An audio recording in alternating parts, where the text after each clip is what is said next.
Hey guys, it's OC story time again, and we're gonna be talking about this fancy lady that's being drawn here today. She's from the lesbian lifestyle vlogger RP. Very good RP, 10 out of 10. It's the one with Angie and it's the one with Maura and Ronnie. And so this that's being drawn here is Joan and another character kind of in a way, which we'll get into. So if you haven't seen the video on Maura and Ronnie, I feel like that's kind of a prerequisite to this topic, so I'm going to link that right now. Go ahead and watch that and then come back here and learn all about our lovely friend Joan.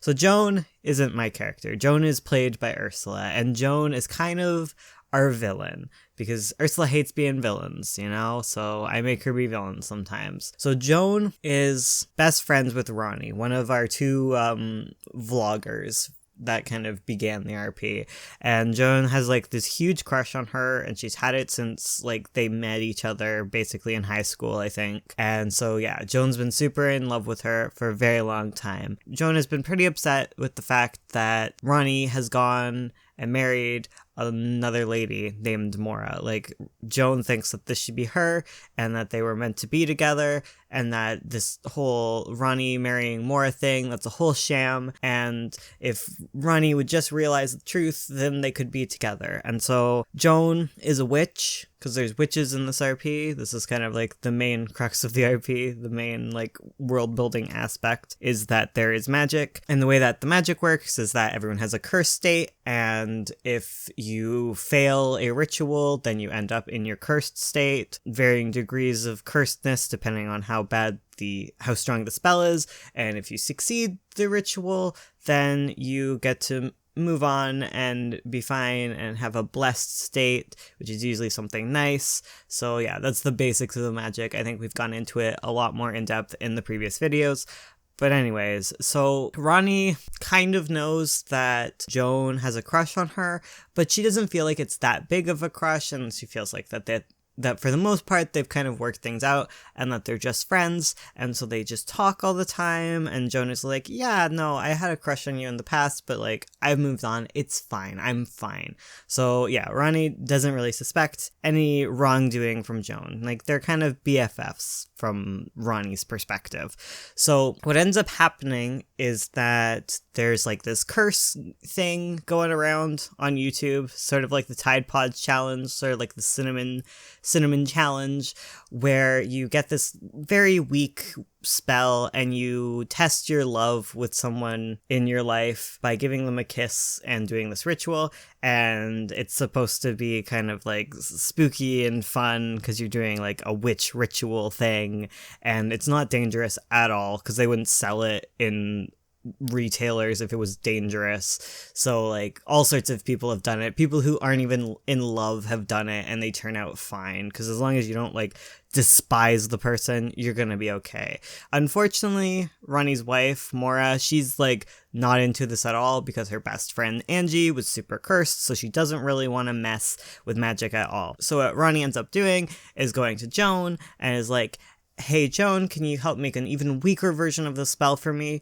And Joan is like, yeah, sure, I can totally do that. I'll make a weaker spell. And Joan totally doesn't, because this is her chance. She's going to prove that Ronnie and Maura aren't in love. So she's going to give them a really strong spell. And this spell, the way that it'll work is it'll be basically the same spell that they planned on doing, but it'll be a lot stronger and it'll be an actual test. So if they aren't in love, then the spell will just prove that, and then a true love's kiss can break the spell, which Joan concludes will be herself. So basically she feels like Ronnie's gonna get cursed, and then she's gonna kiss Ronnie, and then Ronnie will realize they're in love and she'll ditch that dumb wife Maura. So that's the plan, and it sort of ends up working, kind of, because the spell's so strong, and Maura and Ronnie get into a fight before it, and so they kiss, and then they end up cursed, the two of them. So Maura ends up invisible, and Ronnie ends up as a spider.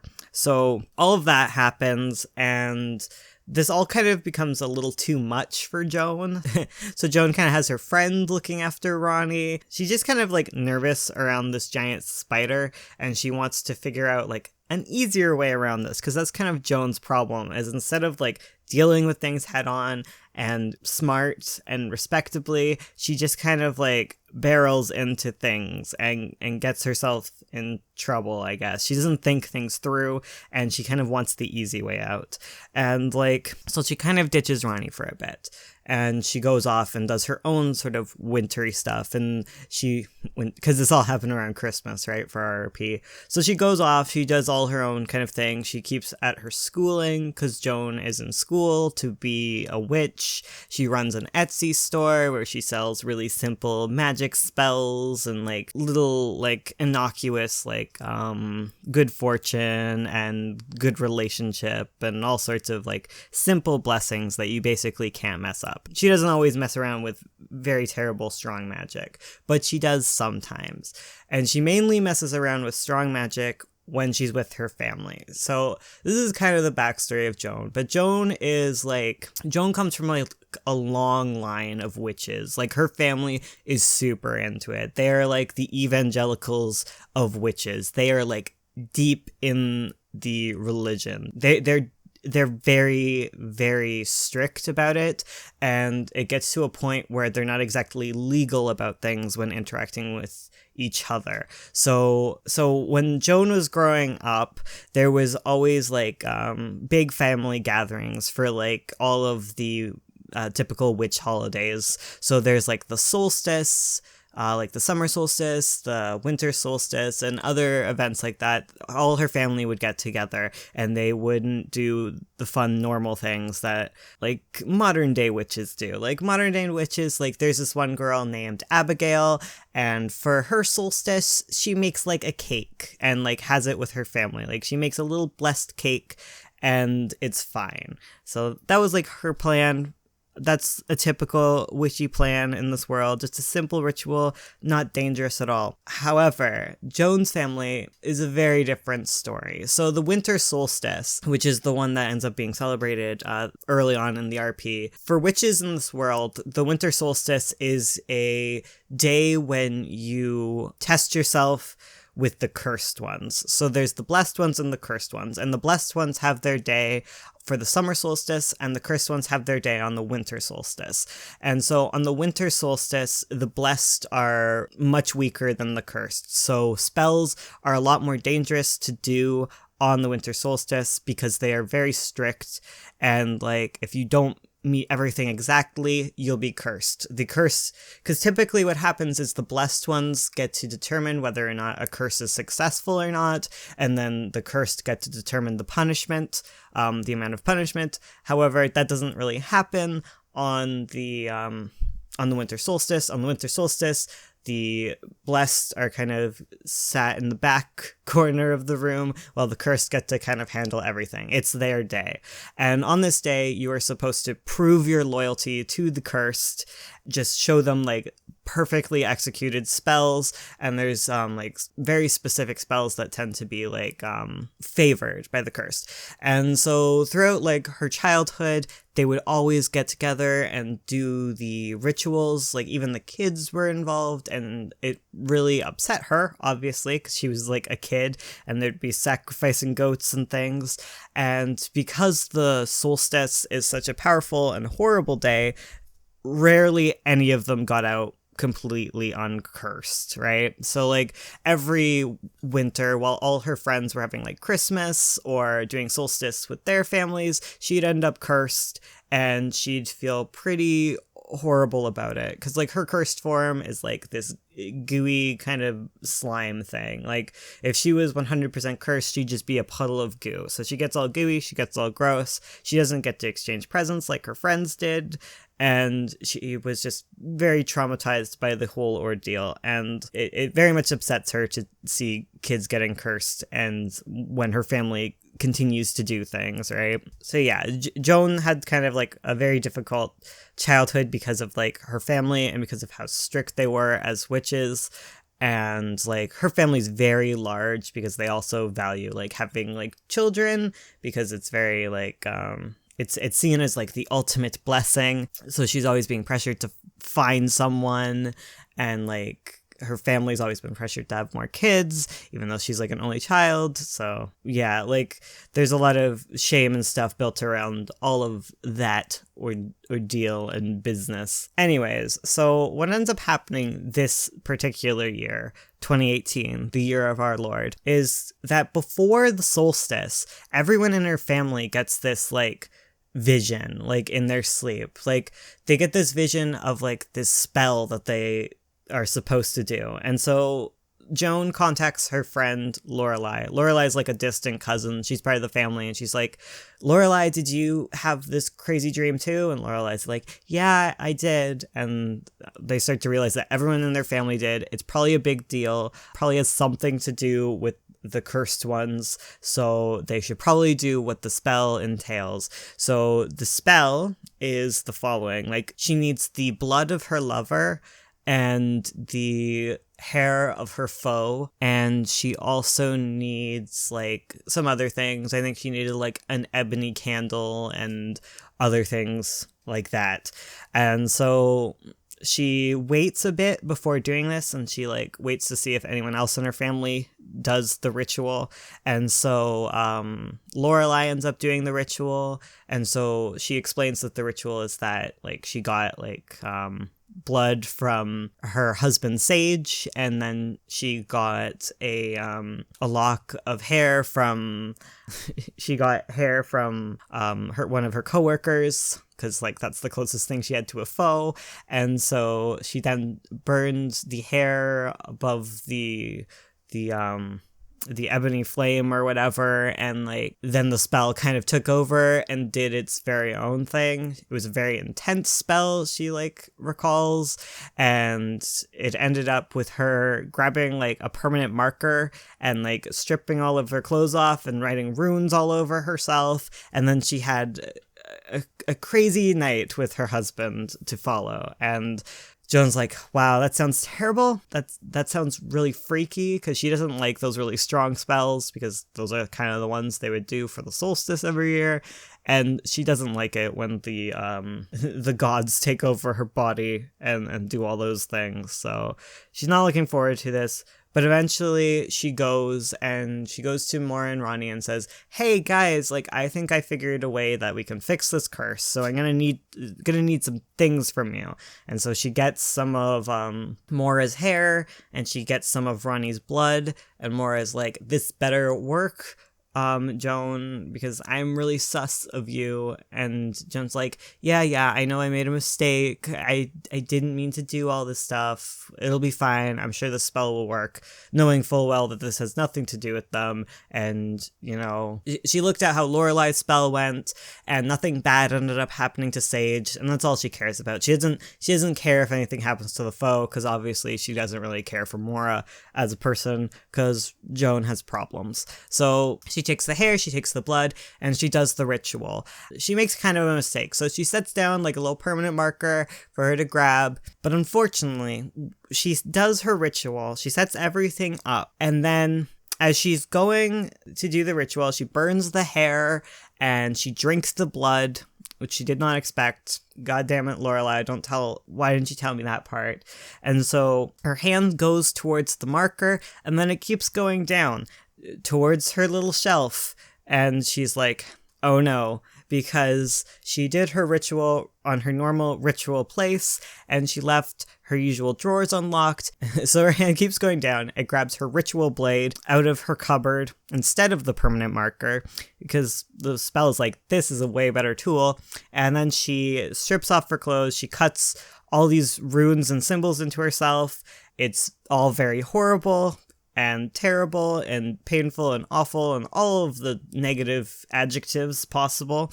And then she kind of passes out in her bed all bloody and stuff, and she ends up going to the hospital where she gets some stitches and things, because yeah, that was bad. And yeah, so that's how the ritual goes for her. And so she ends up showing up at the solstice, and everyone's got like faded like marker on themselves, or like dried blood in like in the case of one of their like really cool. There's like this one cousin of Joan's who's like really into being a witch, and so she's got like blood all over her that's like dried, and she's left it on because she knows that it's going to be something related to the she knows that it's going to end up related to the solstice, so she wants to preserve it. So she hasn't had a bath. It's great. Thank you. And, you know, Joan also hasn't had a bath because she's covered in scars and blood, and that would be pretty terrible to wash. You don't want to get all that infected, right? So they go about their usual solstice business. Joan's like great grandmother, like runs everything. She's kind of like the matriarch of their witch coven, and they do what they usually do every solstice. However, when the day ends, everyone does their ritual around the moon, and everything's very powerful and strong as it usually is. And when all is said and done, nobody is cursed. Like, none of her family receives a single curse, except for Joan. Joan is the only one who experiences any amount of cursing on the solstice, which is incredibly weird because she feels that she did kind of the best job. So she's all kind of slimy and gooey, and it's terrible. And she also doesn't really want to get up because she's in a lot of pain still after, you know, cutting herself up. She kind of stays at her grandma's house for Christmas, and eventually she texts Lorelai and is like, Lorelai, can you like take me home? I'm really sad. Please help me out. Because her and Lorelai are kind of like friends throughout all of this. And so Lorelai takes her home, and Joan goes home, and she gets a good sleep on. And then when she goes to bed that night, she hears like a voice in her head, and she's like weirded out by all of this. It's a very like clear voice.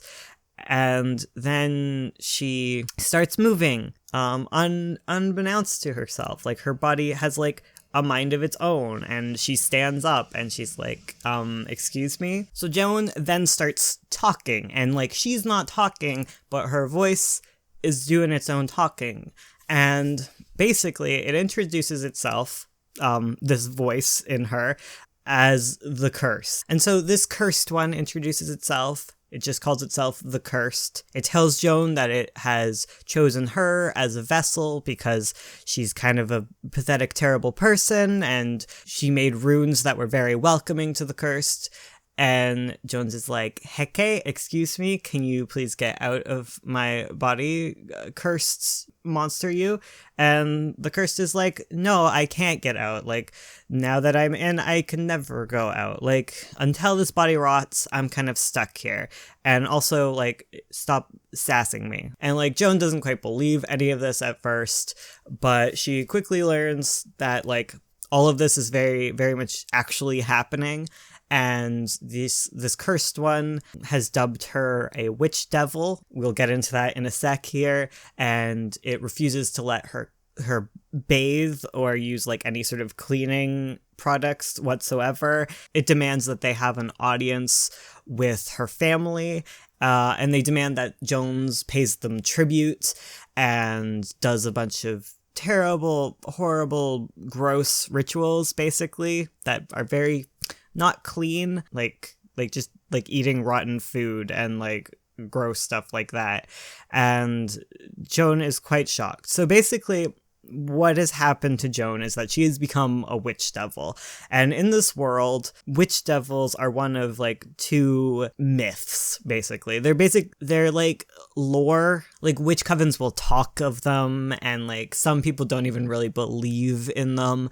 But basically there's these two different things. There's a witch devil, and then there is a witch god or goddess. And what these two things are cases where witches have been possessed by either a blessed one or a cursed one. If you were taken over by a blessed one, you become a witch goddess, And if you are taken over by a cursed one, you become a witch devil. And from that, like, each witch devil or witch goddess has their own, like, special title. In the case of Joan, she is the witch devil of Ichor. This is a very rare thing that happens, but every couple thousand of years or so, the cursed ones or blessed ones will decide to come to Earth. They will send one of their own into the body of a witch, and they will either judge or observe or just invoke fear into the masses. It is kind of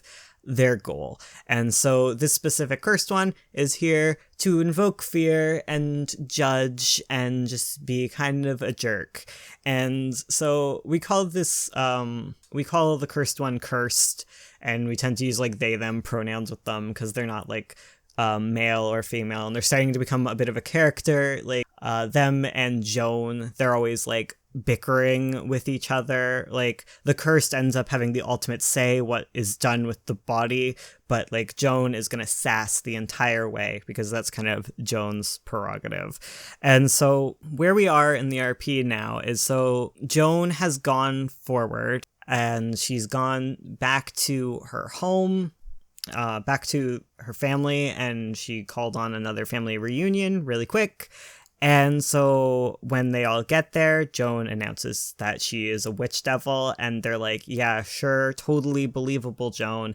And then Cursed then decides to just start cursing people left and right because they have the power to do so. They don't care. They can like curse whoever they want. So the first person they curse is like Lorelai because she's like really concerned about Joan and definitely like the first to be talking. So Lorelai becomes like a slug for not listening, and eventually and Joan's very upset about this, obviously, and gets cursed to lessen the curse.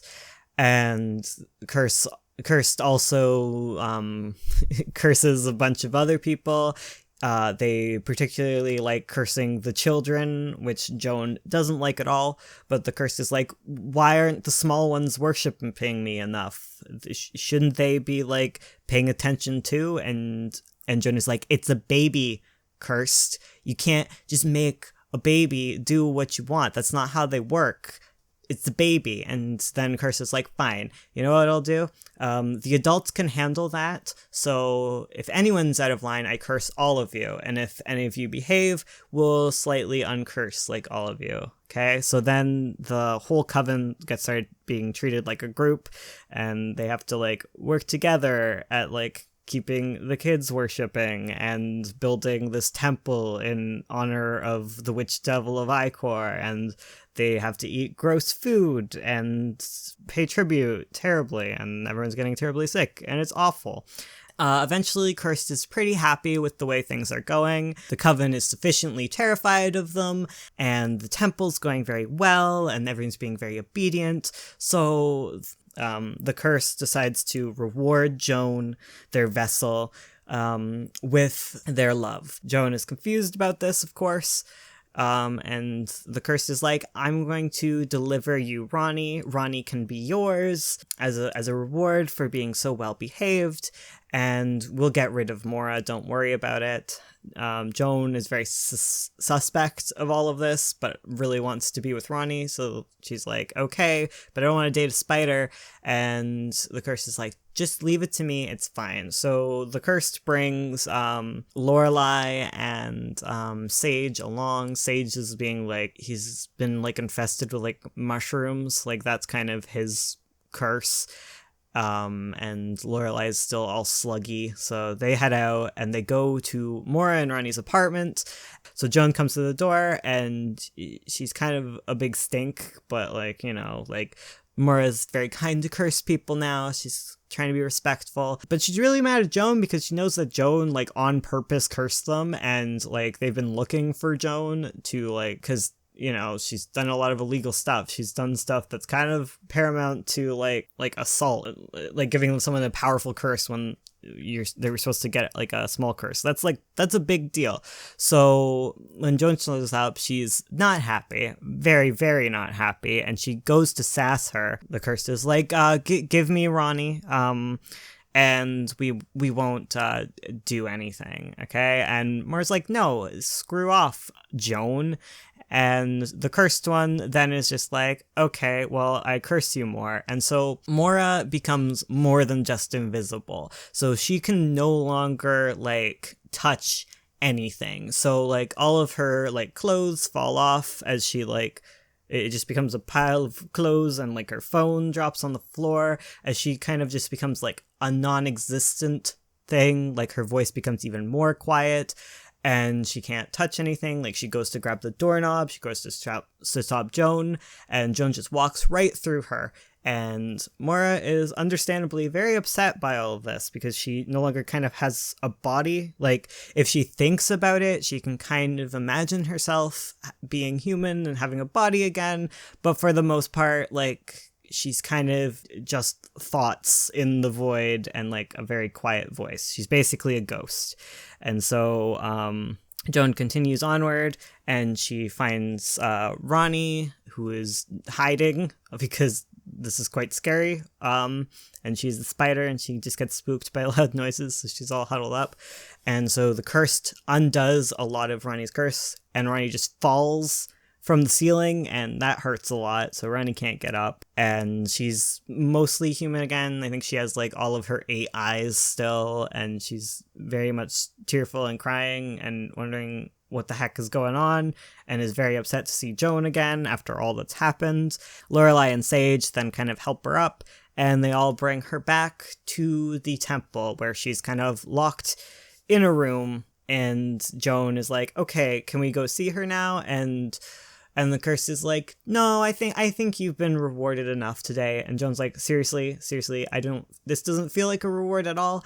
Ronnie's hurt, I want to go talk to her. But the curse is like, no, I think I deserve tribute for like all of the nice things that I've just done. And Joan's like, fine, what are we doing? And the curse is like, I want you to eat a rotten chicken. And she's like, no. And they kind of barter, and eventually they come up with something. So I think they like raw chicken. It's terrible. Everything's really gross and icky. Dang, that Ichor witch. Because, like, kind of the cursed, okay, let's go on a little tangent, but this specific cursed, they really don't want to be here. Like, this is their turn to enter the realm of humanity and have a human body, and they really don't want to be here. And they know deep down that if they kill Joan, that they can go free, and they can be like, well, I tried, and return to their life as a god.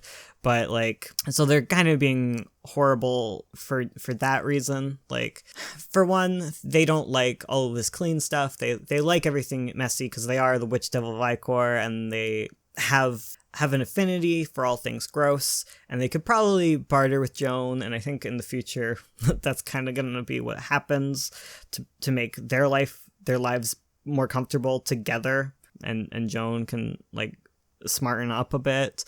But yeah, right now the cursed is like, I don't want to be here. If your body dies, I don't care, because then I just get to be free. So yeah, I hope you get salmonella and die. Don't eat raw chicken, guys. It's a really bad idea. But Joan hasn't died so far, and they need to deal with that. Anyways, so yeah, things are pretty crazy. Being a witch devil sucks. But, you know, Joan wasn't a great person before all of this happened, so let's hope she smartens up. Okay, so that's all I have to say about this today. We're going to be doing like a giveaway thing on our Discord for the 2 drawings that we did last month in like the next day or so. And so you better get your tickets in for that if you're on the Discord. I think there's like explanations on there. I hope there is. Yeah, so do that. We're probably going to be raffling off the 2 drawings we did this month too. and we're probably going to do that at the end of January. I'm thinking of linking this to the Patreon somehow, so keep your eyes out on that. But we're definitely going to be giving something away in the Discord again next month, so don't worry about that. I really like this picture, so maybe I'll link it to Patreon somehow. I'm not entirely sure if that is kosher though, so we'll have to see. Keep your eyes and ears out. And as usual, I'm doing live streaming. I'm doing live streaming today. I know I have said that I don't live stream on Thursdays, but tomorrow I'll also be live streaming, same time, same place as usual, because I've gotten rid of the Friday live stream. If this makes sense, I've gotten rid of the Friday work stream and changed it to just a Thursday work stream, so that we have like 6 days a week and I don't have to double stream, because that was hecking me up a little bit. So yeah, that's basically what's gonna happen. And we have more Deltarune on Friday, I guess. So there you go. I hope you enjoyed this talk. Stay frosty. It's like -27 right now, and my feet are freezing off, so I should stop.